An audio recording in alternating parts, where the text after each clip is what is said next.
যা উড়ে যা ইউটিউব চ্যানেলে আপনাদের স্বাগত জানাই।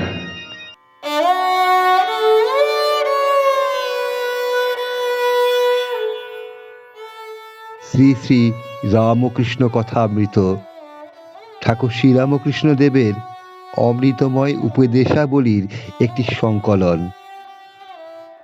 শ্রী মহেন্দ্রনাথ গুপ্ত এই গ্রন্থটি ঠাকুরের জীবদ্দশায় তাঁর নিত্য সঙ্গী হয়ে তাঁর মুখনিসৃত বাণীগুলি লিপিবদ্ধ করে গিয়েছিলেন।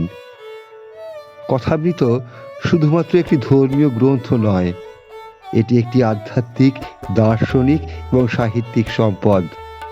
আমাদের ক্ষুদ্র প্রচেষ্টা, গান, গল্প, অভিনয়ের মাধ্যমে এই সম্পদ প্রত্যেকের কাছে পৌঁছে দেওয়া। কথামৃতের কথার আজ ২৪তম পর্ব।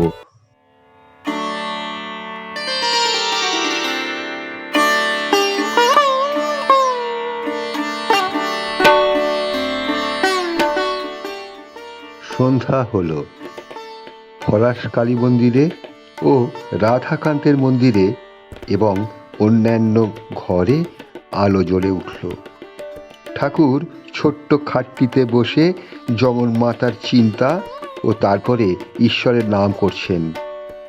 ঘরে ধুনো দেয়া হয়েছে। একপাশে একটি পিলসুচে প্রদীপ জ্বলছে। কিছুক্ষণ পর শাঁখ ঘণ্টা বেজে উঠল। কালীবাড়িতে আরতি হচ্ছে। শুক্লা দশমীর তিথি, চতুর্দিকে চাঁদের আলো। আরতির কিছুক্ষণ পরে শ্রীরামকৃষ্ণ ছোট্ট খাটটিতে বসে মণির সঙ্গে একাকী নানা বিষয়ে কথা বলছেন। মণি মেঝেতে বসে আছেন। নিষ্কাম কর্ম করবে। ঈশ্বর বিদ্যাসাগর যে কর্ম করে সে ভালো কাজ, নিষ্কাম কর্ম করবার চেষ্টা করে। আগে হ্যাঁ, আচ্ছা, যেখানে কর্ম সেখানে কি ঈশ্বর পাওয়া যায়? রাম আর কাম কি একসঙ্গে হয়? হিন্দিতে একটা কথা সেদিন পড়লাম, যাহা রাম তাহা নাহি কাম, যাহা কাম তাহা নাহি রাম। কর্ম সকলেই করে, তার নাম গুণ করা এও কর্ম। স্ব অহংবাদীদের আমি সেই, এই চিন্তাও কর্ম। আবার নিঃশেষ ফেলা এও কর্ম। কর্ম ত্যাগ করার জো নেই, তাই কর্ম করবে, কিন্তু ফল ঈশ্বরে সমর্পণ করবে। আগে যাতে অর্থ বেশি হয় এ চেষ্টা কি করতে পারি? বিদ্যার সংসারের জন্য পারা যায়। বেশি উপায়ের চেষ্টা করবে, কিন্তু সৎ উপায়ে। উপার্জন করা উদ্দেশ্য নয়, ঈশ্বরের সেবা করাই উদ্দেশ্য। টাকাতে যদি ঈশ্বরের সেবা হয় তো সে টাকায় দোষ নেই।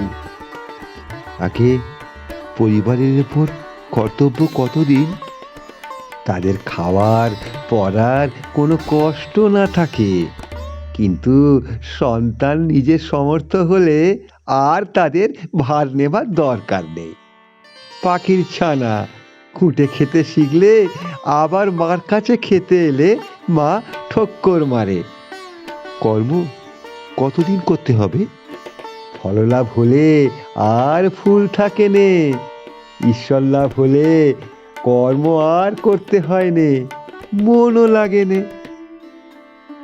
মাতাল বেশি মদ খেয়ে হুঁশ রাখতে পারে নে। দুয়ানা খেলে কাজকর্ম চলতে পারে। ঈশ্বরের দিকে যতই এগুবে ততই তিনি কর্ম কমিয়ে দেবেন, ভয় নেই। গৃহস্থের বউ অন্তঃসত্ত্বা হলে শাশুড়ি ক্রমে ক্রমে কর্ম কমিয়ে দেয়। 10 মাস হলে আদপে কর্ম করতে দেয় নে। ছেলেটি হলে ওইটিকে নিয়ে নাড়াচাড়া করে। যে কটা কর্ম আছে সে কটা শেষ হয়ে গেলে নিশ্চিন্তি। গৃহিণী বাড়ির রাঁধা বাড়া আর কাজকর্ম সেরে যখন নাইতে গেল তখন আর ফেরেনি, তখন ডাকাডাকি করলেও আর আসবে না।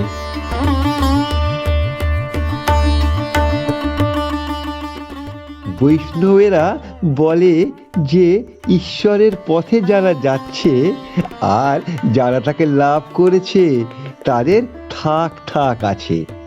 প্রবর্তক, সাধক, সিদ্ধ আর সিদ্ধের সিদ্ধ। যিনি সবে পথে উঠেছেন তাকে প্রবর্তক বলে। যে সাধন ভজন করছে, পুজো, জপ, ধ্যান, নাম গুণ কীর্তন করছে, সে ব্যক্তি সাধক। যে ব্যক্তি ঈশ্বর আছেন বোধ করেছে তাকেই সিদ্ধ বলে। যেমন বেদান্তের উপমা আছে। অন্ধকার ঘর, বাবু শুয়ে আছে। বাবুকে একজন হাতড়ে হাতড়ে খুঁজছে। একটা কৌচে হাত দিয়ে বলছে, না এ নয়। জানলায় হাত দিয়ে বলছে, এ নয়। আবার দরজায় হাত দিয়ে বলছে, এ নয়। নেতি নেতি নেতি। শেষে বাবুর গায়ে হাত পড়েছে। তখন বলছে, ইয়ো এই তো বাবু। অর্থাৎ ও বোধ হয়েছে, বাবুকে লাভ হয়েছে, কিন্তু বিশেষ রূপে জানা হয়নি।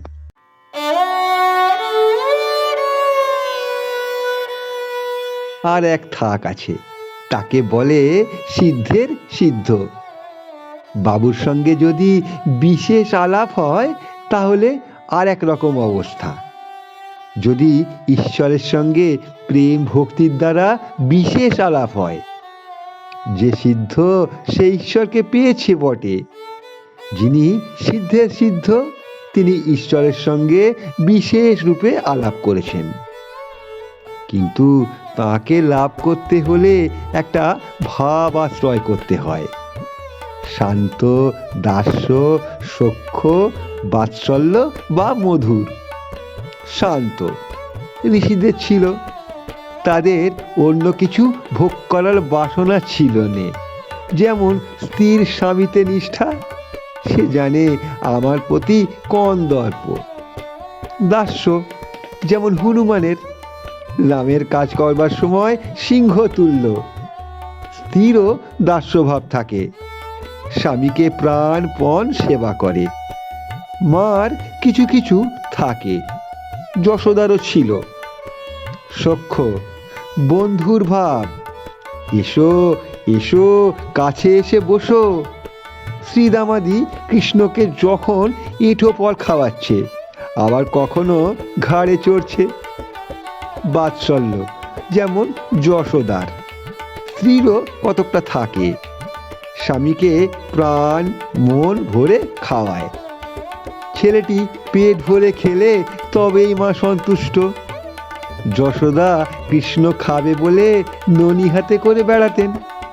আর মধুর যেমন শ্রীমতীর, স্ত্রীরও মধুর ভাব থাকে।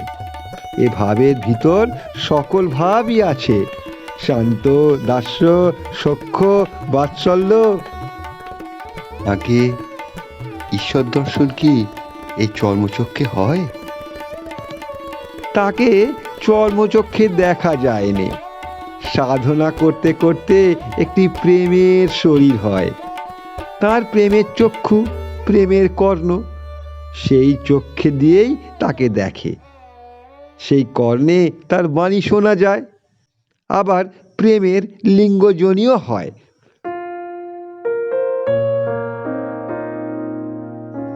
এই কথা শুনে মণি হো হো করে হেসে ফেললেন। ঠাকুর বিরক্ত না হয়ে আবার বলতে শুরু করলেন, এই প্রেমের শরীরে আত্মার সঙ্গে রমণ হয়। মণি আবার গম্ভীর হলো। ঈশ্বরের প্রতি খুব ভালোবাসা না এলে হয় নে। খুব ভালোবাসা হলে তবেই তো চারিদিক ঈশ্বরময় দেখা যায়। খুব নেবা হলে তবেই চারিদিক হলদে হয়ে যায়। তখন আবার তিনি আমি এইটি বোধ হয়। মাতালের নেশা বেশি হলে বলে আমি কালী। গোপীরা প্রেমোন্মত্ত হয়ে বলতে লাগলো আমি কৃষ্ণ। তাকে রাত দিন চিন্তা করলে তাকে চারিদিকে দেখা যায়। যেমন প্রদীপের শিখার দিকে যদি এক দৃষ্টে চেয়ে থাকো, তবে খানিকক্ষণ পরে চারিদিক শিখাময় দেখা যায়।